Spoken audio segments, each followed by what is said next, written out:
కానీ తీసుకుంటున్నావా అంటే ఆన్సర్ లేదు. ఎందుకంటే తీసుకోవాలంటే ఏం కావాలా? ఒక ప్లేస్ కావాలి. మార్గంలో ఎవరైనా నివసిస్తారా?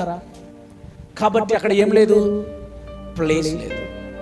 ప్లేస్ లేని వారి దగ్గర విత్తనము అసలుకే ఉండదు. సో ఎవరి దగ్గర విత్తనం ఉండొద్దు అనుకుంటుందో అది అపవాది వాళ్ళని తీసుకుని వెళ్ళిపోతుంది. అది వాగ్దానమే ఉండొచ్చు, ఆశీర్వాదమే ఉండొచ్చు, ఆరోగ్యమే ఉండొచ్చు, ఏదైనా కావచ్చు. నువ్వు గ్రహించకపోతే దాన్ని తీసుకుని వెళ్ళిపోతావు. ఇది లాసా లాభమా? ఎంత లాస్ తెలుసా? చాలా లాస్. నేను ప్రయాసంతో ప్రయాణం చేస్తున్నా, దేవుని స్వరం నాకు వినబడుతుంది, కానీ నేను గ్రహించట్లేదు. నేను లాస్ అవుతానా లాభం అవుతానా? లాస్ అవుతా.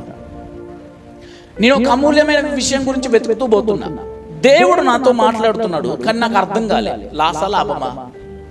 లాస్. ఈ విధంగా దేవుని వాక్యం విని వాళ్ళందరూ కూడా లాభంలో లేరు అని గుర్తుపెట్టుకోండి. ఎందుకంటే గ్రహిస్తేనే లాభంలోకి వస్తుంది.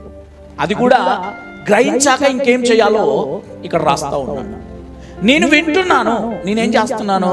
వింటున్నాను, కానీ నాకు లాభం కావట్లేదు.